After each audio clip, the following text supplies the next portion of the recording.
नमस्कार, स्वागत, अभिनंदन आप सभी का। हम राजस्थानी कार्यक्रम के अंतर्गत हम आपको रूबरू करवाते हैं राजस्थान की माटी से जुड़ी व्यक्तित्व से, उन शख्सियतों से जिन्होंने जीवन को एक संघर्षमय तरीके से बदलाव कर एक बदलाव की बयार बन वो आप सभी के सामने आई हैं। इसी कड़ी में आज हम आपकी मुलाकात करवा रहे हैं उषा चौमार से।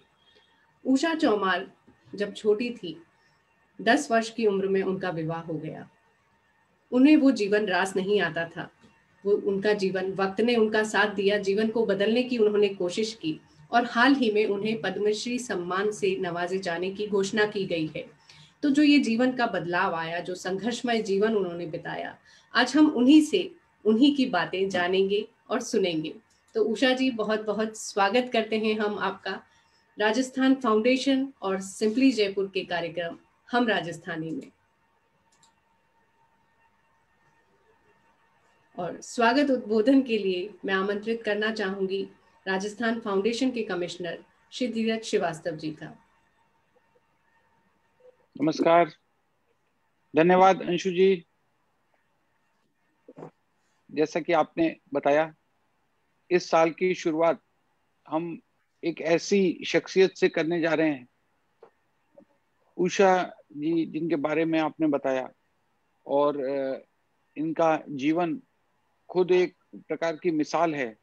और हम राजस्थानी जो कार्यक्रम राजस्थान फाउंडेशन ने सिंपली जयपुर के साथ मिलकर के लॉन्च किया है, उसका उद्देश्य यही है कि ऐसी राजस्थान की जो व्यक्तित्व हैं, जिन्होंने घर से बाहर निकलकर तमाम तरीके के चैलेंजेस फेस किए और इस प्रकार के आयाम स्थापित किए, जिनको लेकर आने वाली पीढ़ियां और आने वाली नस्लें उनसे एक प्रेरणा लेंगी और उनके जीवन में भी एक ऐसा हौसला, एक नए रक्त का संचार होगा कि जो हमारा एक गौरवमय इतिहास राजस्थान प्रदेश का रहा है और राजस्थान के लोग जहां पर भी रहते हैं वहां पर अपनी छाप छोड़ देते हैं और पूरी दुनिया इस बात का लोहा मानती है। तो आज मुझे बहुत खुशी है, मैं स्वागत करता हूं उषा जी का और उनकी संस्था, उनके साथ में पाठक जी का, जिन्होंने एक ऐसा मौका दिया, उषा जी के रूप में एक ऐसा अध्याय लिखने की कोशिश की गई जिसको मैं स्वयं बहुत नजदीक से जुड़ा हूं। इस जो ये पर्टिकुलर सेक्टर है और इसलिए मुझे व्यक्तिगत रूप से बहुत प्रसन्नता है कि जो अचीवमेंट्स उषा जी ने हासिल किए हैं वो निस्संदेह बहुत ही काबिले तारीफ हैं। और आज के इस कार्यक्रम से मुझे पूरी उम्मीद है कि एक नए मैसेज, एक नया जोश लोगों के अंदर आएगा, क्योंकि हमने इस कार्यक्रम के माध्यम से ऐसे ऐसे लोगों को ही ढूंढ ढूंढ करके निकालने का प्रयास कर रहे हैं जिनको बारे में लोगों को कम पता है और उनको जानना जरूरी है। तो अंशु जी, शुरू करिए आज का सफर उषा जी के साथ। हम सब उत्सुकता से और तल्लीनता से सुनेंगे, उसके बाद में और बातें करेंगे। जी, बहुत धन्यवाद धीरज सर। और आपने बिल्कुल सही कहा कि ये जो व्यक्तित्व है, जो संघर्ष के साथ एक सफलता के उच्चतम शिखर तक पहुंचे हैं, इनका नजर आना बहुत जरूरी है। इनका एहसास तो होता है आसपास के लोगों को, बिल्कुल उस बदलाव की बयार की तरह जो महसूस होती है बट नजर नहीं आती। लेकिन हम राजस्थानी कार्यक्रम एक ऐसा कार्यक्रम है जहां हम इन बदलाव की बयारों से रूबरू होते हैं। तो उषा जी, स्वागत करूंगी आपका और पहले सवाल की तरफ लेकर चलूंगी। आप अलवर जिले की रहने वाली हैं और जब बहुत छोटी थी, महज 10 साल की उम्र में आपकी शादी हो गई थी। तो वो जीवन कैसा था, कैसा लगता था आपको? अनम्यूट कर लें अपने आप को। उषा जी, आप, आपकी आवाज मुझे नहीं आएगी अगर आप अनम्यूट नहीं करेंगे अपने आप को। बिल्कुल। अब बात कीजिए, स्वागत आप। ठीक, धन्यवाद मैम। देखिए मैम, जब मैं 10 साल की थी हम्म। तो देखिए 10 साल का बच्चा कितना बड़ा होता होगा। तो 10 साल की थी तब मेरी शादी हो गई। जैसे कि 7 साल की थी तब तो मम्मी के साथ जाती थी मेला ढोने के लिए, और मैं देखती थी, सीखती थी। क्योंकि जैसे कहते हमारे शादी होती है हम लोगों की, तो वहां पर ससुराल वही काम करने को मिलता है मेला ढोने का। तो बस वही काम मैं सीखती थी मम्मी के साथ। तो बड़े वाली दीदी के साथ मेरी शादी हो गई, 10 साल की थी मैं। और मैं 10 साल का बच्चा कितना बड़ा। तो बस मुझे तो कुछ पता ही नहीं था शादी के बारे में, किस तरह से मेरी शादी हो रही है, मैं कहाँ जा रही हूँ, कुछ पता ही नहीं था मुझे। मुझे बिल्कुल अच्छा ही नहीं लग रहा था, लेकिन बस जैसी थी वैसी ही थी। बिल्कुल अबोध बच्चे के जैसे कि बस जो हो रहा है उसे स्वीकार करते चलो। तो ये जो बदलने का फैसला किया कि नहीं, ये बदलाव, ये मुझे अच्छा नहीं लगता है, तो ये जो एक अंदर संघर्ष था, खुद के अंदर ये विचार था, उसको क्या कभी परिवार के सामने, माता पिता के सामने, ससुराल वालों के सामने कभी आपने कहा कि मुझे ये अच्छा नहीं लगता? नहीं मैम, कहते भी तो वो कहते कि क्या करोगे, और क्योंकि छुआछूत और भेदभाव की वजह से और कुछ काम हम कर ही नहीं सकते थे। जैसे कि कुछ अब सामान आप बनाओगे तो उसको कोई खरीदेगा नहीं, कोई कपड़े सिलेंगे तो जैसे कि इंची टेप से नाप लेंगे, तो छुआछूत के कारण उसको कोई सिलाएगा नहीं कपड़ा। तो इसके कारण वो मना करते थे कि बेटा यही काम, और कोई काम नहीं हम लोगों के लिए। तो मैं तो वही काम कर रहे थे जैसे वो बता रहे थे। तो हम लोगों का तो जैसे कि सुलभ इंटरनेशनल में जब से हम लोग आए, तभी से हम लोगों का भाग मेरा बदला है, और हमने तभी से काम छोड़ा मेला ढोने। तो ये सुलभ इंटरनेशनल सोशल सर्विस जिसका आपने नाम लिया, ये कब आपके जीवन में आया? इवन 2003 में डॉक्टर पाठक जी यहाँ पर आए थे, जो सबसे पहले मतलब हमारी जिंदगी का ये एक ऐसा सफर था कि बहुत अच्छा भी था, और कुछ अच्छा भी नहीं लग रहा था उस टाइम। क्योंकि हम्म। हम आदमियों से पहले बहुत डरते थे, क्योंकि आपको पता अपने राजस्थान में इतना इतना घूंघटे लेडीज निकालती हैं। तो बस हम इस तरह से अपना काम कर रहे थे मेला ढोने का, कि जैसे कि कोई लेडीज तो जा रही थी मेला ढो के, कोई आ रही थी। तो जब साहब आए थे डॉक्टर पाठक जी, तो ये हमें रोकने लगे। यहाँ पर महल चौक है हमारे यहाँ पर अलवर में। तो हमें ये रोकने लगे गाड़ियों में से उतर के कि एक मिनट मेरी बात सुनो। तो देखिए हम इनकी बात सुनने से राजी नहीं थे, और हमने कहा कोई ऐसे आए होंगे जैसे कि हम आते नेता वगैरह आते हैं अपना, जैसे कहते भाई तुम्हारे यहाँ पर पानी की व्यवस्था करेंगे, सड़क बनवाएंगे, लाइट की व्यवस्था करेंगे। तो हमने सोचा वैसे ऐसे वोटन के लिए आए होंगे और भाई चले जाएंगे। तो फिर साहब ने कहा कि मैं सच में पूछ रहा हूँ भाई, ये काम क्यों करते हो मेला ढोने का। तो पहले तो मैम हमको ऐसा लग रहा था कि बड़ा अजीब सा, कि भाई पहली बार किसी ने हमसे सवाल किया है मेला ढोने का, भाई क्यों कर रहे हो काम। हम्म। हम लोगों के लिए और कोई काम नहीं था।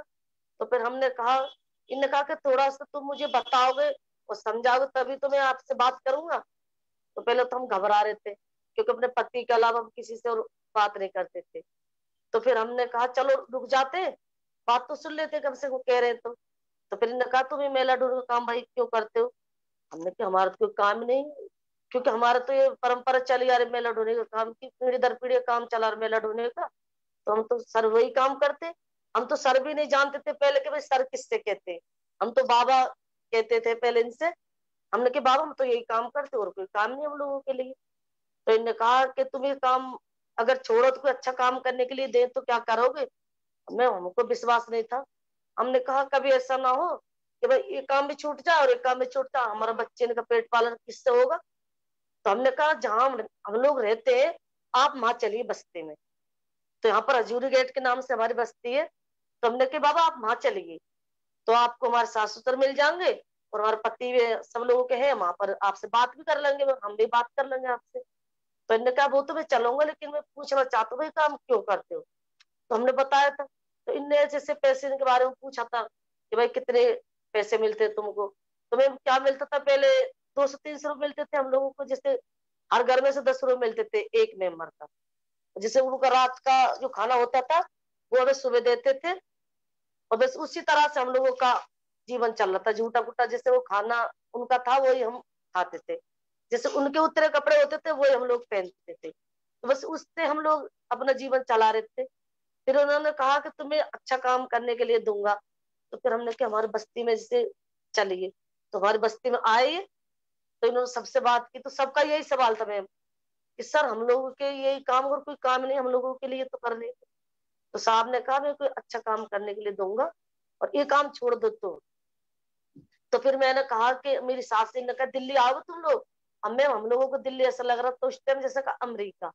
तो इनने इनने कहा कि तुम लोग दिल्ली आओगे, मैंने हम दिल्ली बहुत खुश हो रहे थे उस टाइम। तो फिर हमने घर पे आके इनको बताया सबको, मैंने सास से कहा मेरे पति से कहा था कि वो दिल्ली बुलाने के लिए बोल रहे हैं।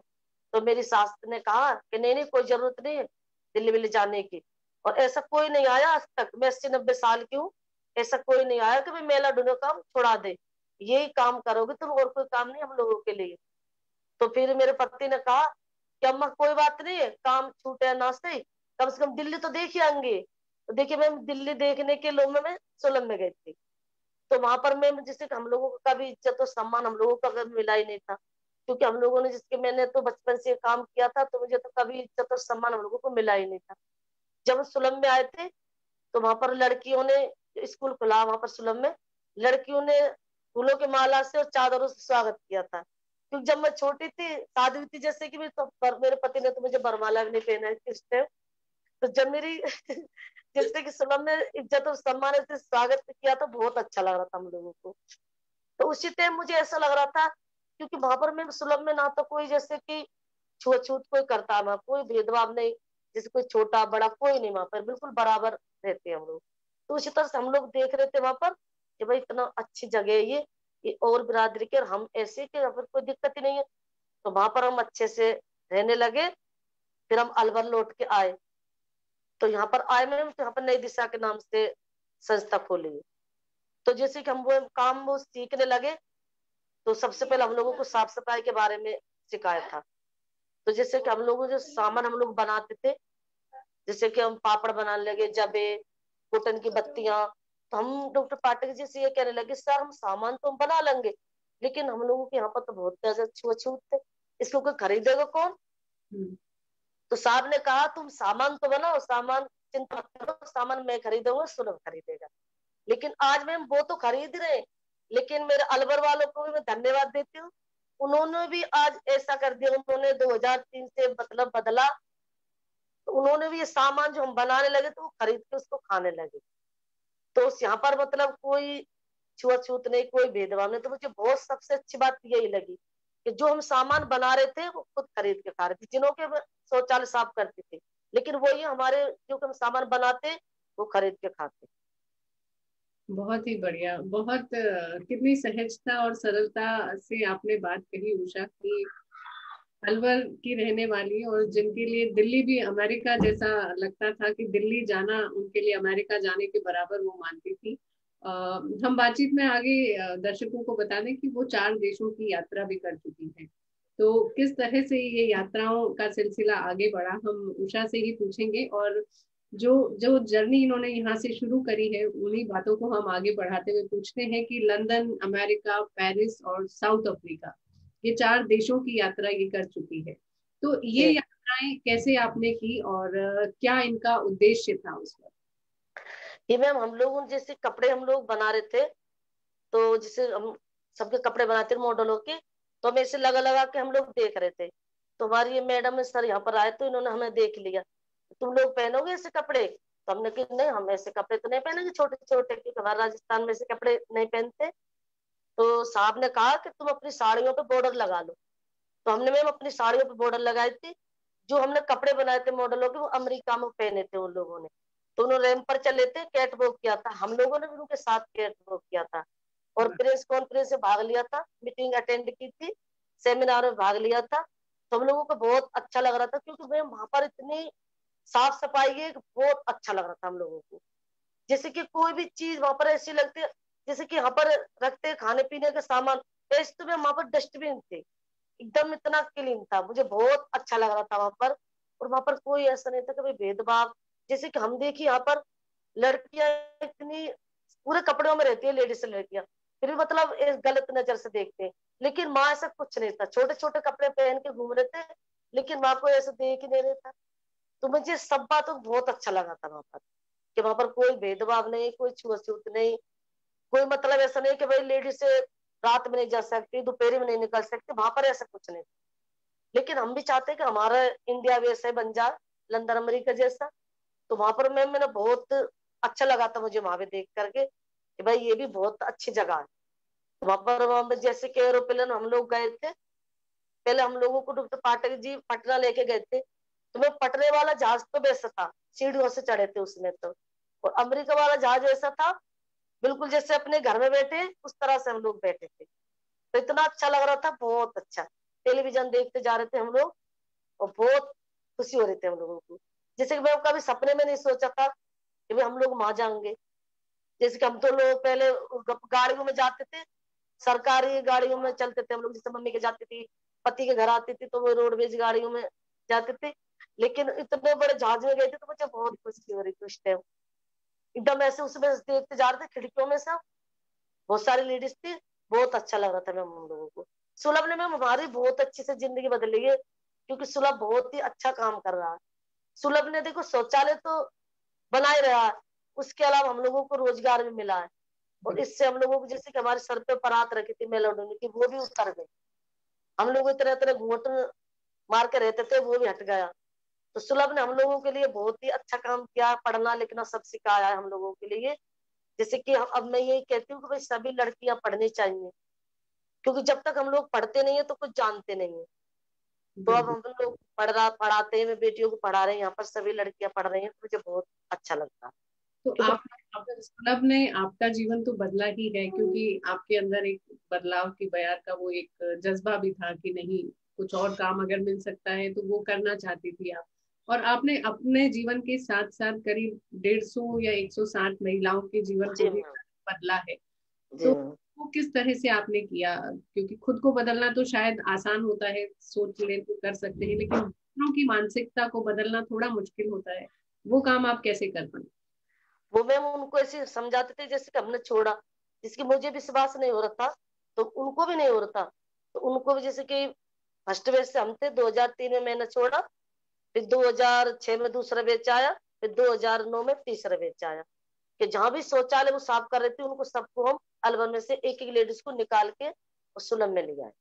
अब यहाँ पर मैं वो पार्लर का काम करती है, अपने पैरों पर खड़ी है, अच्छे पैसे कमा रही है, वो पार्लर के काम करती है, जिसके दुल्हन सजाने के लिए जाती है वो, तो अच्छे उनको आमदनी होती है, तो बहुत उनको खुशी होती है कि अपने पैरों पे खड़े हैं आज हम। और उनके घर में पहले वो जाते हैं ना, जिसके पहले वो जाते थे तो मतलब बाहर से ही बात करते थे, कभी उन लोगों ने अंदर से उनका घर नहीं देखा।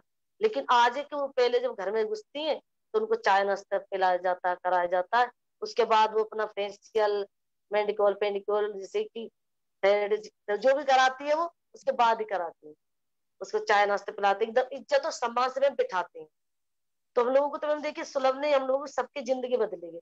हम लोगों तो मैंने तो इसी जीवन में अब 2 जीवन जिए, कि जब मेला ढोती थी मैं तो नरक की जिंदगी और कैसी होगी, और जब से मैं सुलभ में आई तो मैं यही मानती हूँ, और बिल्कुल ऐसा ही होगा।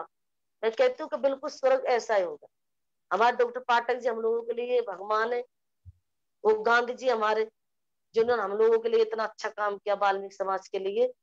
तो मैं तो उनको ही धन्यवाद देती हूँ कि वो मना करते हैं कि मतलब बार बार मेरा नाम मत लिया करो, लेकिन उन्होंने हम लोगों के लिए इतना कुछ किया है। अब वो कहते हैं, वो तो भाई मेरे पास उनके लिए शब्द नहीं है, उन्होंने इतना हम लोगों के लिए किया है। देखिए आज हम लोगों की इतनी पहचान बन गई, केबीसी में मुझे लेके गए, अभी तक बच्चा से भी मेरी मुलाकात हुई है, मुझे वहां भी बहुत अच्छा लगा। बहुत बड़े बड़े आदमियों से मतलब मुलाकात हुई है मेरी, जैसे कि प्रधानमंत्री जी देश के राखी बांधी, मैंने उनके कई बार मेरी मुलाकात हुई। उन्होंने मुझे डॉक्टर पाठक जी का पुरस्कार था सफाई गिरी का, 80 घाट की सफाई के लिए, उन्हीं का था। लेकिन वो इतने महान आदमी, तो उन्होंने कहा कि मैं नहीं लूंगा, उनको दिलाओ उषा जी। तो मैं अपने सम्मान को कौन दिलाता है, लेकिन उन्हें मुझे दिलाया था। इतने मुझे अच्छा लग रहा था उस टाइम भी, कि मतलब हम लोगों को पहले इज्जत दिलाते हैं, अपना सम्मान वो बाद में कराते हैं, पहले कहते हैं कि इन लोगों का सम्मान होना चाहिए। तो डॉक्टर पाठक जी बहुत ही अच्छे आदमी, हम लोगों को बहुत बड़े बड़े आदमियों से मिलाते, सोनिया गांधी जी है, मनमोहन जी है, सब लोगों से हम लोगों की मुलाकात कराई, उन्होंने अच्छे से बात कराई है, बैठते हम बिल्कुल एक साथ, बहुत अच्छा लगता है हम लोगों को। उषा जी, आपसे बात करने में ना ऐसा मुझे लग रहा है कि अभी आप जब बात शुरू करी थी तब आप बोली कि घूंघट करती थी और जी पति के अलावा आपने कभी किसी आदमी से बात नहीं की, आपने कहा, और बाहर के लोगों को आपको पता नहीं था कि सर भी कहते हैं। ये सारी तमाम बातें आपने बड़ी सहजता जी और मैम। सरलता के साथ की। और फिर आप एकदम से हमारे देश के प्रधानमंत्री जी से मिल रही हैं, राष्ट्रपति जी से जो तत्कालीन उस वक्त के थे उनसे आपकी मुलाकात हुई, अमिताभ बच्चन से आपकी मुलाकात हुई। तो अंदर से डर नहीं लगा आपको कि इनसे कैसे हम बात करेंगे? कैसा अनुभव रहा उनसे, लोगों से मैं मिलने मुझे डर तो बिल्कुल नहीं लगता, पहले मुझे लगता था, का? लेकिन अब तो मुझे बिल्कुल डर नहीं लगता। अब तो मेरे घर में भी यही कहते हैं कि भाई ये बाहर की तो नेता है लेकिन घर में बहुत नेतागिरी दिखाती है।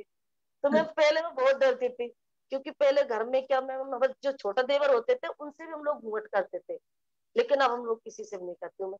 जैसे कि जब केबीसी में से आई थी, तो यहाँ पर मुझे जैसे रास्ते में जा रही थी, तो मुझे सब कोई फूल दे रहा है, कोई माला पहना रहा है, तो कैसे कह रहे, कॉन्ग्रेचुलेशन, आप तो केबीसी में से आई हो, हमने तो कभी सोचा भी नहीं था, और आपने तो अलवर का एकदम ऐसा नाम रोशन किया है। मैंने कहा हाँ। तुम्हें डर नहीं लगा? जैसे मैम आप पूछ रहे सवाल, उन्हें भी पूछा था मुझसे कि अमिताभ बच्चन साहब को डर नहीं लगा? मैंने कहा हमारे जैसे तो इंसान है, डर किस बात का? उन्होंने मुझसे सवाल पूछा, मैंने जवाब दिया उनको। मुझे बहुत अच्छा लगा था उनसे मिलकर, अमिताभ बच्चन जी से भी। वो बहुत अच्छे आदमी है, जैसे कि हमारे देश के प्रधानमंत्री जी हैं, ऐसे वो भी हैं, बहुत अच्छे आदमी हैं। जैसे कि मैम गांधी जी के बाद ये पहले देश के प्रधानमंत्री जी हैं जिन्होंने शौच और सफाई की बात की है। और हमारे डॉक्टर पाठक जी तो 50 वर्षों से इस कार्य में लगे हुए हैं कि हर घर में शौचालय होने चाहिए, सफाई होनी चाहिए हर जगह। लेकिन आज है कि सरकार भी अपना काम अच्छे से कर रही है, तो सरकार को मैं बहुत धन्यवाद देती हूँ। और मुझे तो इस लायक भी समझा के पुरस्कार के भी मुझे हकदार समझा उन्होंने। हाल ही में, बिल्कुल, आप हाल ही में आपको पद्मश्री सम्मान देने की जो घोषणा हुई है, वो जी घोषणा से कैसा महसूस कर रही हैं? आपको लगता है कि आपने जो बचपन में संघर्ष किया, जो सपने देखे थे, अपने जीवन को सफल और सार्थक बना लिया आपने? कैसा महसूस होता है? जी। मैं हाँ, अब सोचती हूँ मैम बना लिया मैंने, लेकिन जब मुझे पद्मश्री के लिए बताया गया था तो मुझे मैम पता ही नहीं था कि पद्मश्री क्या चीज होती है। तो जब मुझे उन्होंने फोन किया था कि उषा जी आपको हम लोग सम्मानित करेंगे भारत सरकार से, तो मैंने कि ठीक है, हो जाऊं भैया। तो उन्होंने कहा कि भाई आपको पद्मश्री मिलेगा। हमने, मुझे जब उस टाइम खुशी नहीं हो रही थी कि भाई पद्मश्री होगा, फिर मैंने हमारे साहब से बात की, तो इन्होंने कहा अरे थोड़ी देर में उषा जी आपके पास मीडिया वाले आने वाले। तो मैं थोड़ी देर में मीडिया वाले आ गए थे यहाँ पर। तो उन्होंने कहा अरे आप तो बहुत बड़ी हस्ती हो, आपको पद्मश्री मिल रहा है। तो मैंने कहा भाई मिल रहा तो क्या हो गया, अच्छी बात है मिल रहा है तो, क्योंकि मुझे पता ही नहीं था कि भाई पद्मश्री कितनी बड़ी चीज होती है। लेकिन मुझे अब कहते हैं कि भाई पद्मश्री तो बहुत बड़ा सम्मान होता है। तो मैम मुझे तो भाई अच्छा लग रहा है बहुत, क्योंकि मुझे क्या पूरे अलवर वासियों को यहाँ पर अच्छा लग रहा है, पूरे मतलब हमारे जितना भी राजस्थान अपना पूरा, सबको अच्छा लग रहा है कि कभी भी ऐसी मिला हो, इसके अंदर मिला हो, कभी किसी ने ये सम्मान नहीं दिया, लेकिन आज मुझे मिला तो मुझे बहुत अच्छा लग रहा है। तो मैं बहुत खुशी इस चीज से मैं, और मैं अच्छा ही सोचती हूँ कि भाई और अच्छा ही रहना चाहिए, मैं यही कहती हूँ। क्योंकि हमारे डॉक्टर पाठक जी का इसमें पूरा सहयोग है, उन्होंने हम लोगों के लिए पूरा जीवन लगा दिया अपना। देखिए जैसे कि हम लोगों को पंडित भी बनाया उन्होंने। उन्होंने कहा था कि तुम मतलब कौन सी बिरादरी में जाना चाहती हो? तो मैंने कहा सर मुझे तो ना, मुझे ये नहीं पता कि पंडित किससे कहते हैं। मैंने कहा सर मुझे तो ना शर्मा अच्छा लगता है, मैं तो शर्मा बनना चाहती हूँ। जैसे कि मैं, मुझे पहले तो राजकुमारी बोलते थे यहाँ पर, जब अमेरिका से आए थे हम लोग, कैट वॉक करके आए थे, तब तो ऐसे बोले थे, अरे देखो मॉडल आ गई राजकुमार जी कैट वॉक करके अमेरिका से। फिर मैम हम लोगों को जैसे पंडित बनाए इन्होंने, तो शर्मा कह के बोलने लगे। और अब मैम ऐसे बोलते हैं कि पद्मश्री जी, मतलब पूरा नाम भी नहीं लेते, उषा भी नहीं बोलते, मुझे उषा जी भी नहीं कहते, इसके पद्मश्री जी। तो मैम जैसे कि और समाज जैसे पहले बोलते थे हमसे, ये जैसे भंगी कह के बोलते थे उस टाइम, लेकिन आज है कि वो अच्छे से बोलते हैं। हमारे समाज तो बहुत खुश है ये, लेकिन बाकी के समाज भी बहुत खुश है। जिनों के घर पहले में मेला ढूंढने को जाते थे, वही लोग हमारे घर आ रहे हैं, और एकदम हमारे घर पे जैसे चाय नाश्ता करके जाते हैं, उसी गिलास में वो खुद पानी पीते हैं, उसमें हम लोगों को पिला रहे हैं। आज हम उसी गिलास हम पीते उनको पिला रहे हैं। तो बिल्कुल मैम कोई छुआछूत नहीं, अलवर में कोई भेदभाव नहीं। कार्ड दे के मुझे शादी में बुलाते यहाँ के पंडित जगन्नाथ जी के नाम से। पहले वो से मैम बहुत छुआछूत करते थे, लेकिन अब तो मैं उनकी बुराई नहीं कर रहा हूँ क्योंकि अच्छे हैं। मुझे शादी में, बेटी की शादी में बुलाया था तो मैं सोने के झुमके दे के आई थी, वो भी शिकार किए थे। फिर जयपुर में मुझे बुलाया था, बेटा की शादी की थी उन्होंने, तो वहां भी मैं गई थी तो सोने के झुमके लेके गई थी, वो भी उन्होंने शिकार किया। और बिल्कुल जैसे बारात का सम्मान कराया था मैं उसी तरह से हम लोगों को कराया था। तो मुझे बहुत अच्छा लगा कि हमारे अलवर में सच में अब कोई छुआछूत नहीं, कोई भेदभाव नहीं।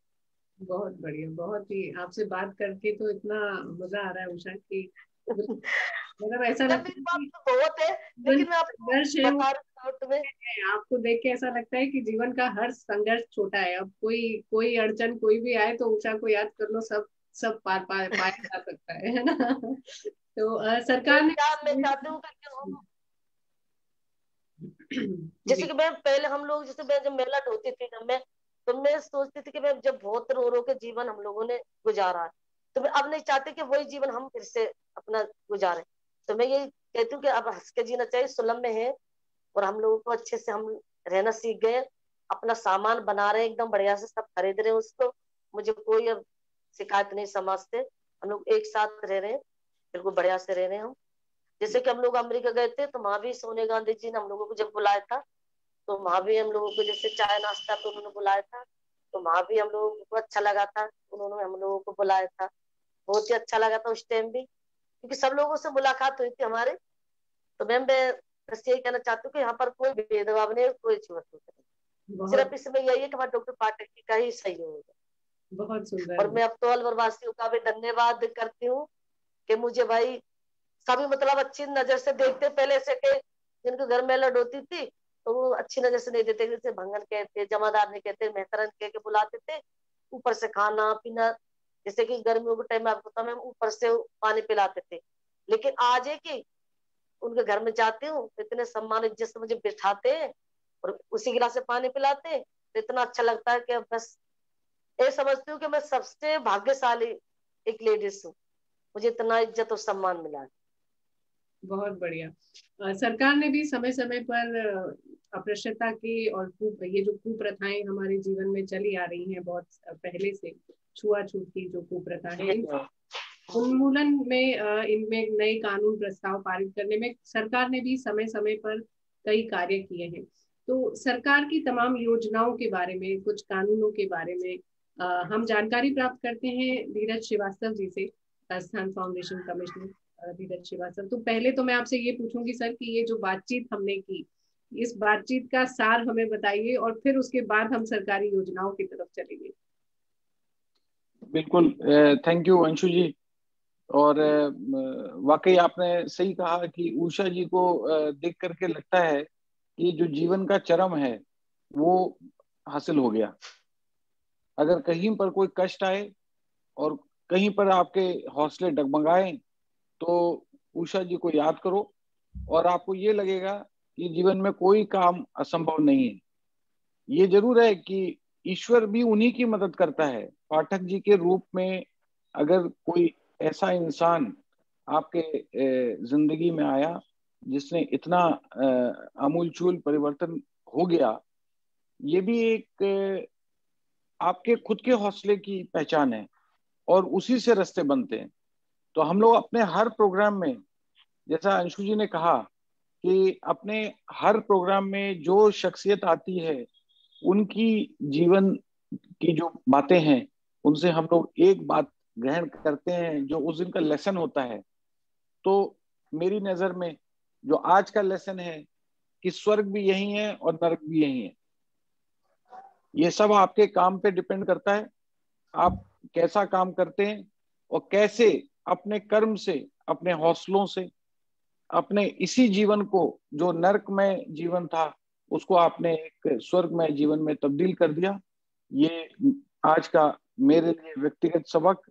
और जो सरकार का जहां तक प्रश्न है अंशु जी, मैं आपको बताऊं, मेरी उषा जी से और पाठक जी से पहली बार मुलाकात हुई थी जब मैं नेशनल एडवाइजरी काउंसिल में सोनिया गांधी जी के साथ में काम कर रहा था।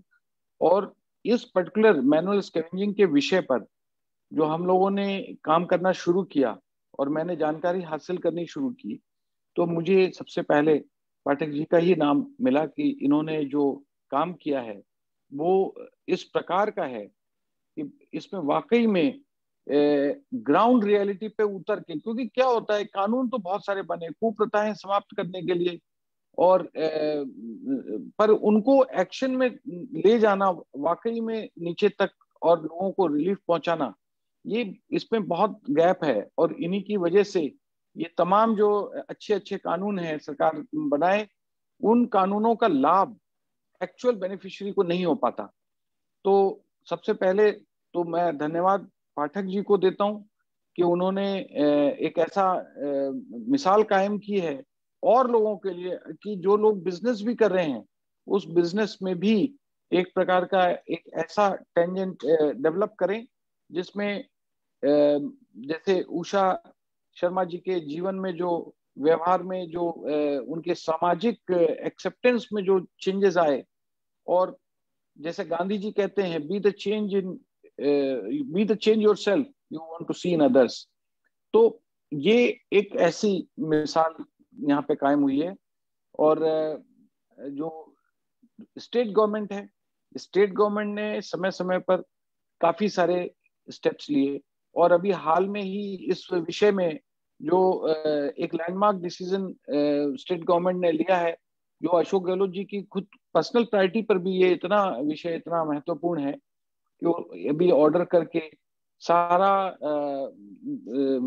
लेबर जो है वो अंदर नहीं जाएगा, सारा काम सिर्फ मशीन से होगा। ये एक बहुत महत्वपूर्ण निर्णय रहा है। इसके अलावा जो 2010 में जब मैं व्यक्तिगत रूप से इस कानून पे काम कर रहा था और सोनिया जी के साथ में अरुणा जी, हर्ष मंदर जी और सारे लोग इसमें एक से एक ज्ञाता इन्वॉल्व थे, और जो हम लोगों ने उस समय चेंजेस प्रपोज करके इसको एक कानून में अमेंडमेंट ला करके, अमेंडमेंट के माध्यम से जो इसको खत्म करने का जो निर्णय हुआ, और अब उसको धीरे धीरे उस दिशा में सरकार आगे बढ़ रही है।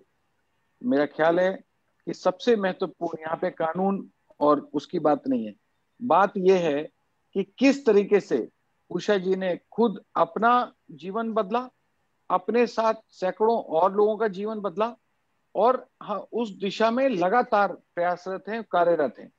तो मुझे उम्मीद है कि आज के इस प्रोग्राम का जब टेलीकास्ट आज तमाम देश में विदेश में हमारे प्रवासी राजस्थानियों के साथ साथ तमाम लोग जुड़े हैं आज के इस प्रोग्राम में, और उनके माध्यम से जो आपका जीवन संघर्ष और जिस तरीके के आपने अचीवमेंट्स हासिल किए हैं वो लोगों तक जाएंगे, तो निसंदेह इसका एक पॉजिटिव और बहुत ही सकारात्मक रूप सामने आएगा।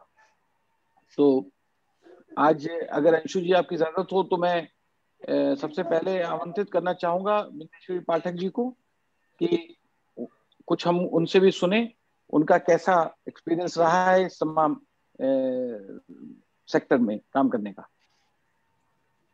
बिल्कुल। पाठक सर आप अनम्यूट कर लें अपने आप को। अच्छा ठीक है, हो गया। ये जो कमिश्नर साहब गिरीश श्रीवास्तव जी और अंशु कुमार, उषा जी और जितने लोग इस कार्यक्रम में भाग ले रहे हैं, सबों को मैं अपनी ओर से प्रणाम करता हूँ। जिस विषय पर आज बात हो रही है, जो आप लोगों ने प्रयास किया है, ये बहुत ही अच्छी बात है कि राजस्थान में राजस्थान सरकार ने भारत सरकार के साथ साथ इस दिशा में क्या कार्य हुआ है, तो आपके माध्यम से लोगों में एक जानकारी होगी। और उस कड़ी में क्योंकि विषय तो बहुत विस्तृत है, ये मैं बहुत संक्षेप में ही बताना चाहता हूँ कि गांधी का सपना था और उसको पूरा करने के लिए एक संस्था बनी थी, बिहार गांधी जन्म शताब्दी समिति। तो जो शताब्दी वर्ष था वो था 1969, लेकिन हम लोग 1 साल पहले ज्वाइन किया था तैयारी करने के लिए। वहीं मुझे ये काम दिया गया कि महिला ढूंढने की प्रथा को समाप्त किया जाए और उन लोगों को समाज की मुख्यधारा से जोड़ा जाए। तो मैंने अपने महासचिव से कहा कि सर, मैं ब्राह्मण जाति से आता हूं और बचपन में मैंने एक डोम महिला को छू दिया था। वो महिला मेरे घर आती थी बांस का सूप डगरा चलनी देने के लिए। जब वो लौटती थी तो मेरी दादी पानी छींटती थी उस जमीन पर जहां तक हम लोगों की थी। तो मैं उसमें सिर्फ 7 वर्ष का रहा होगा, तो मुझे कौतूहल होता था कि घर में इतने लोग आते हैं तो दादी पानी नहीं छींटती है, ये महिला जब आती है तो दादी पानी क्यों छींटती है? तो लोग कहते थे कि वो छूत थी और वो जब चलती है तो जो धरती है वो अपवित्र हो जाता है, अशुद्ध हो जाती है धरती, इसलिए पानी छीटा जाता है शुद्ध करने के लिए ताकि लोग चल सके। तो मैंने कहा कि ऐसा समाज है जहाँ कुछ लोग छूत है कुछ अछूत है। तो मैं जब कभी रहता था घर पर छुट्टी के दिनों में तो उस महिला को छू के देखता था कि शरीर में कोई परिवर्तन होता है कि नहीं होता है, रंग में या किसी प्रकार से। तो एक बार ऐसा हुआ कि, और बार तो देखा नहीं, दादी ने एक बार जब महिला लौट रही थी और दादी पानी छींटते हुए आ रही थी, जैसे मैंने छुआ दादी ने देख लिया। जो कोहराम मचा, जो कोहराम घर मचा, वर्णन बहुत मुश्किल है उसका। बच्चों से पकड़वा करके और जनवरी माह में ठंडी की समय था तो गाय का गोबर खिलाया, गाय का मूत्र पिलाया और गंगा जल से स्नान कराया ताकि घर में रह सके। ये मेरे जीवन में बात थी, लेकिन इस काम में मैं लगूंगा ये मुझे कभी ध्यान नहीं था। तो उसमें तो 7 वर्ष का मैं था ही, ऐसा मैं उतना सोच नहीं सकता था। मैं संयोग था कि अब कट शॉर्ट करके कि मैं बिहार गांधी शताब्दी समिति में जब मुझे ये काम मिला तो हम लोग को समाज शास्त्र में पढ़ाई हुई थी कि जिस समाज के लिए काम करना हो उसके साथ रैपो बिल्ड करना चाहिए। तो जो हमारा ये था कि बेतिया एक शहर है चंपारण में, बेतिया, तो वहां पर जा करके एक कॉलोनी है वाल्मीकियों की। ये कॉन्सिडेंस है कि महात्मा गांधी के स्वतंत्रता के संग्राम की शुरुआत, लड़ाई की शुरुआत वहीं से हुई थी। तो बेतिया शहर में जाके हम वाल्मीकि कॉलोनी में रहे 3 महीने, उनके साथ खाना खाया और बातें की, उनकी कैसी उत्पत्ति हुई और क्या हुआ सब जाना हमने। भारी बहुत सी घटनाएं उस महीने दौरान हुई, तो सबकी चर्चा ना करके जो 2 महत्वपूर्ण चर्चा है मैं करना चाहूंगा इस विषय समय पर, कि एक पड़ोस के घर में एक महिला, वो आवाज जोर जोर से आ रही थी। तो मैं गया कि इतनी आवाज क्यों हो रही है घर में, तो देखा कि वहां पर सास जो है पुतों को मैला ढोने के लिए जाने के लिए बाध्य कर रही थी। वो उस पर कंटेनर डाल रही थी और तैयार नहीं थी। तो मैंने जब गया तो मैंने मना किया कि जो जाना नहीं चाहती है तो क्यों बाध्य करती है। तो सास ने पूछा कि अच्छा एक सवाल का जवाब आप दे दीजिए, जो भी उसका कह रही थी कि सामान बनाएंगे तो कौन खरीदेगा। तो उसने कहा कि एक सवाल पूछती हूँ, आप जवाब देंगे तो मैं उसको छोड़ दूँ।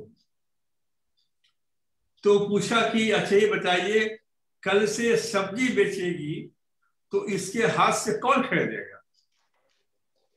मेरे पास कोई जवाब नहीं था। ये बड़ा विडंबना इस देश में है था पहले तो थी, अब तो समाप्त हो गई है, कि वो था कि आपका जन्म यदि अछूत में हो गया, वाल्मीकियों में हो गया, तो इससे निकलने का कोई नहीं था, आपको इसी मरना पड़ेगा, इसी में जन्मेंगे, इसी मरेंगे, इससे निकले। और जातियों में आप दूसरा काम कर सकते हैं, लेकिन जो स्कैवेंजर्स थे, वाल्मीकि थे, उनको दूसरा कोई काम करने के लिए अलाउड किया ही नहीं गया, ताकि ये काम छोड़ करके दूसरा काम करना शुरू कर दे। हमारे पिताजी दुखी थे, हमारी शादी हो गई थी, हमारे फादर इन लॉ बहुत दुखी थे, और फादर इन लॉ इतने दुखी हो गए हमसे, इतने गुस्से में आ गए कि कहा कि आपका चेहरा मैं देखना नहीं चाहता हूं, आपने वो लड़की का जीवन खराब कर दिया। लोग पूछते हैं दमाद क्या करते हैं, मैं क्या कहूंगी दमाद क्या करते हैं। तो ये मैंने कहा कि देखिए, अब तो गांधी का सपना पूरा करना है, इतिहास का पन्ना उलटना है, अब तो इस काम को हम छोड़ नहीं सकते हैं। तो गुस्से में कहा कि नहीं होगा तो हम लड़की की शादी दूसरी जगह कर देंगे, अब ये आपकी मर्जी, आप चाहे तो कर सकते हैं। तो ये चीज बहुत महत्वपूर्ण है कि वहां पर जो घटनाएं घटी, उसमें सबसे जो भयावह और कहिए अब या बहुत दुखदाई कि बच्चा जो है उसको शाह ने अटैक किया बुल ने, सब लोग दौड़े बचाने के लिए, और सबने किससे कह दिया कि नहीं तो वाल्मीकि कौन का लड़का है, ये कहते सबने इसको छोड़ दिया। ऐसा समाज होगा कि धर्म और जाति पर बच्चे को बचाएगा। बच्चा को हम लोग अस्पताल ले गए, मर गया वहां पर। तो गांधी की एक कसम मैंने वही खाई कि गांधी का सपना हम पूरा करेंगे। गांधी ने स्वयं लिखा है कि जब तक मैदान रहेंगे इनके साथ खाना कोई नहीं खाएगा। तो सबसे महत्वपूर्ण जो बात थी वो जो चलेगा भाई है वहां पर, तो वो है पर।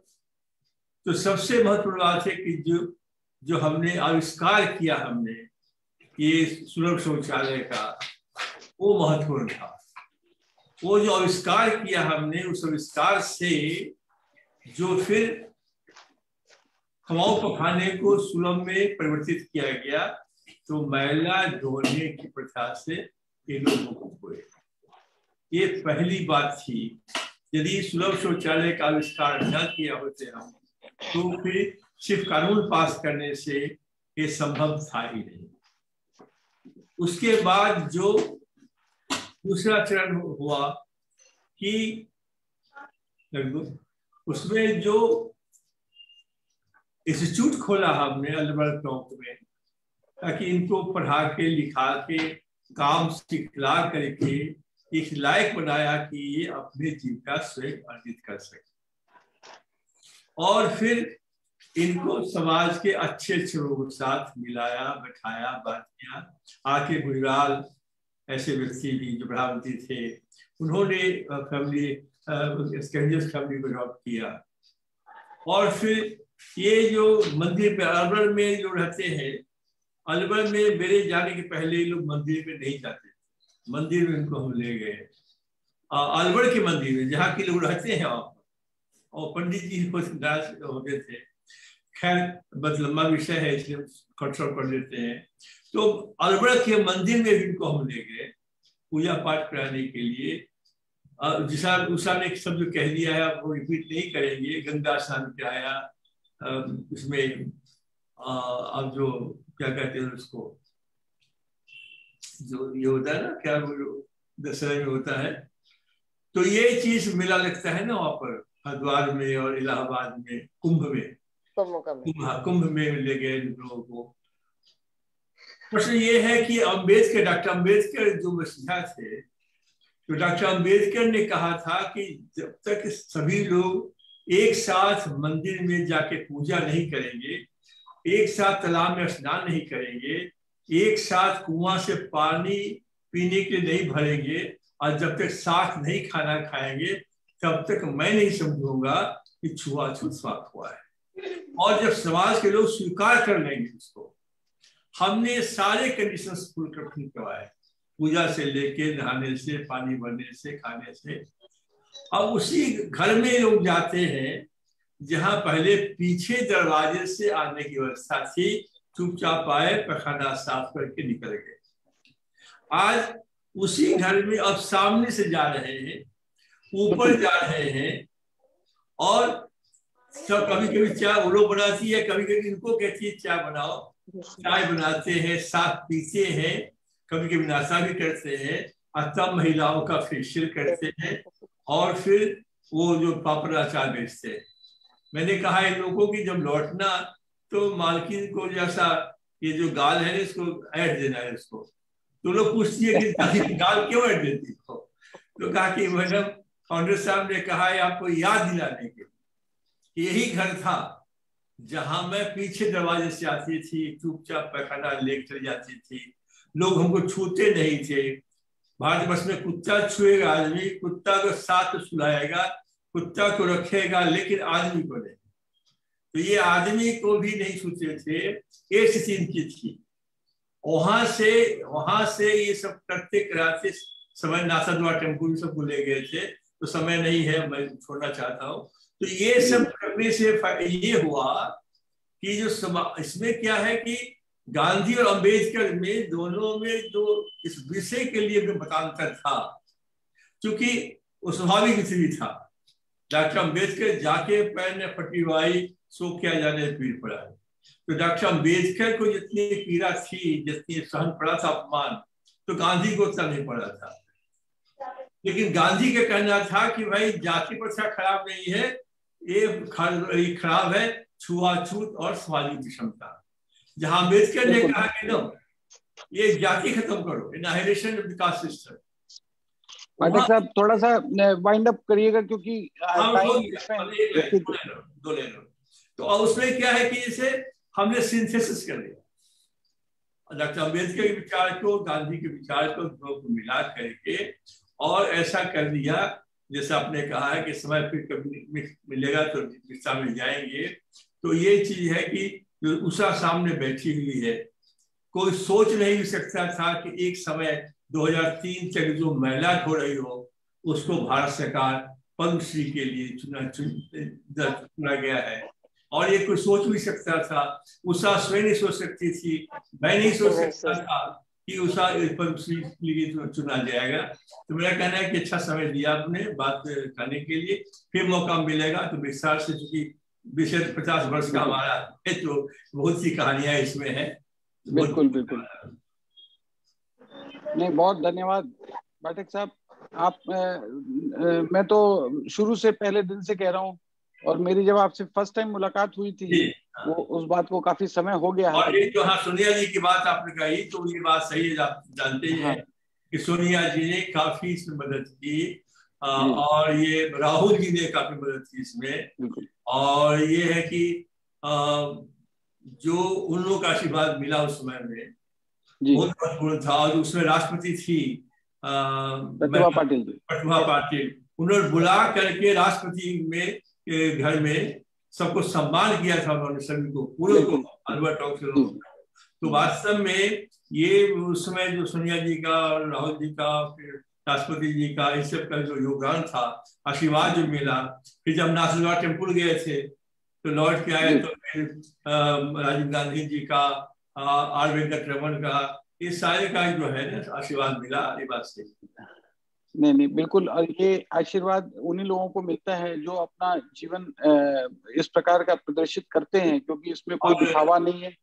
अभी के जो मुख्यमंत्री आपके राजस्थान के हैं तो बहुत ही अच्छे आदमी है, हमारे मित्र भी हैं, और ये इतने सहज है, सरल है कि एक दिन हमारे को फोन आ गया कि वो आपसे मिलना चाहते। मैं घर में बैठा हुआ था, हमने कहा भाई जो उसमें भूतपूर्व थे, भूतपूर्व मुख्यमंत्री जो है राजस्थान का, वो हमारे यहाँ आ रहे हैं। बस एकाएक फोन आ गया कि साहब आप पहुंच रहे हैं। हमें तो घबरा गया, खाए बैठे, फिर चाय पिए, उससे बातें हुई। तो ये जो इतने अच्छे आदमी हैं आपके मुख्यमंत्री, और उनके समय में काम होगा मेरे ख्याल से। बिल्कुल नहीं, मेरा ये जो इस प्रकार के कार्यक्रम हैं उनका उद्देश्य भी यही है पाठक जी।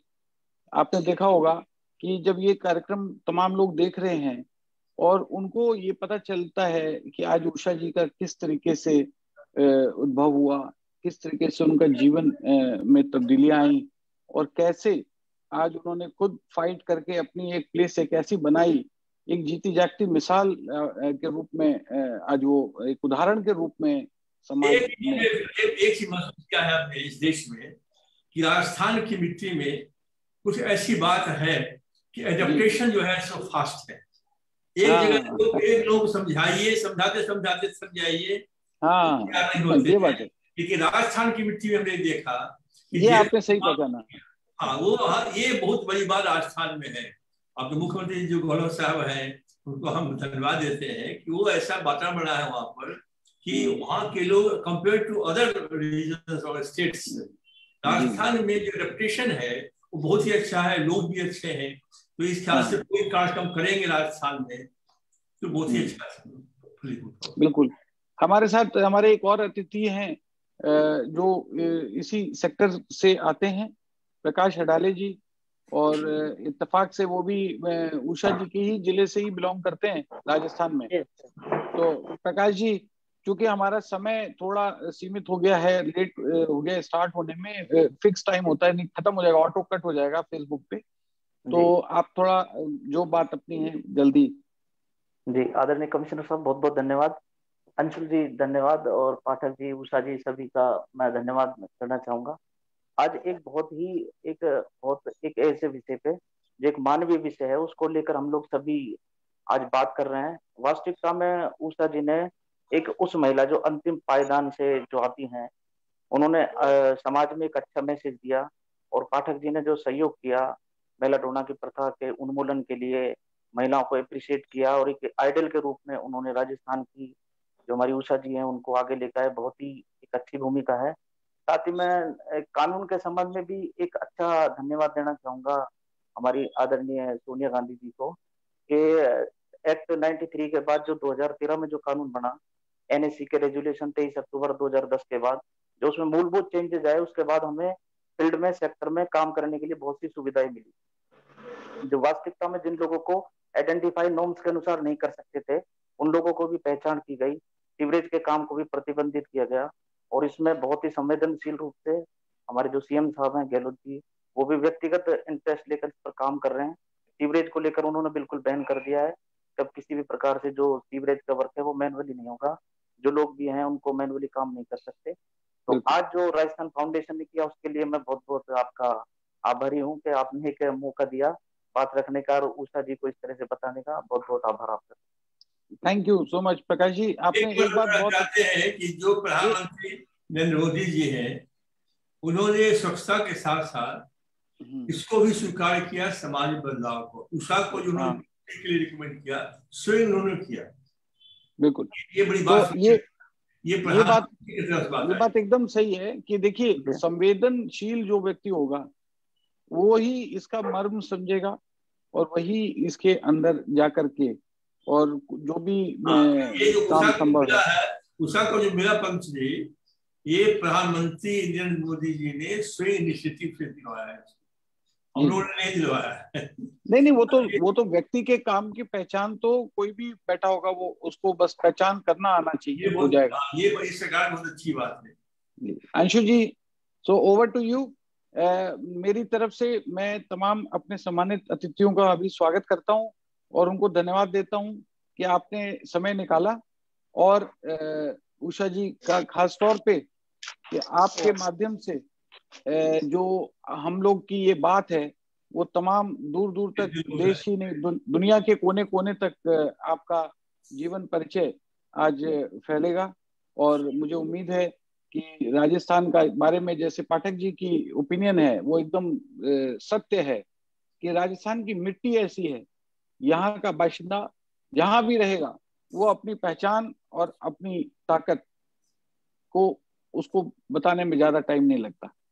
सो thank you very much, and over to Anshu ji. Thank you much Dheeraj sir. और बिल्कुल मैं पाठक जी की इस बात से सहमत हूँ। बिल्कुल, जैसे राजस्थान में अगर हम जैसलमेर, बाड़मेर या कहीं भी आसपास की रेत की तरफ जाएं, पानी की एक बूंद गिरेगी तो जिस तरह से वो ऑब्जर्व हो जाती है, वैसे ही राजस्थानी दुनिया के किसी कोने में जाता है, वहाँ की कला से, वहाँ की संस्कृति से और संघर्षों को अपने साथ आत्मसात कर लेता है। और इसका एक उदाहरण हमारे सामने उषा जी आज है।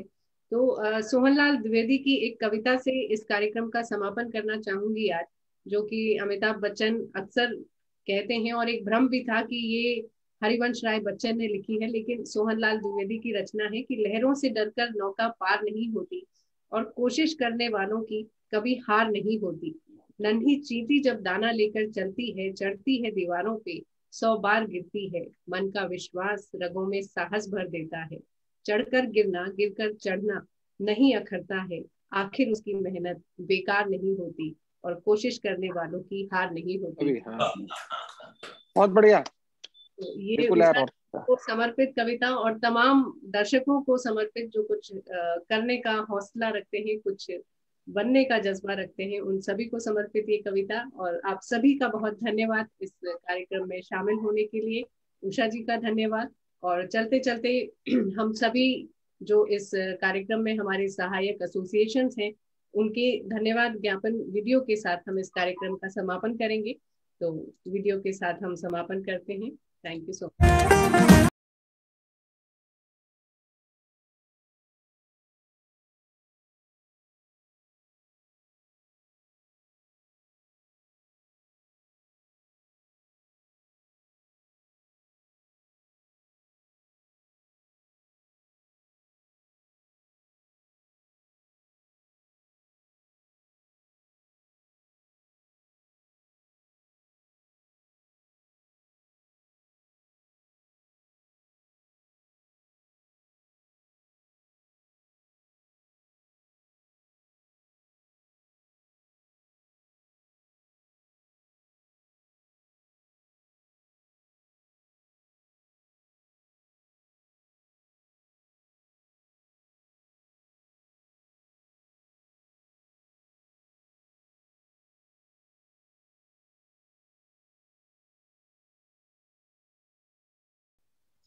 थैंक यू आप सभी का थैंक यू सो मच।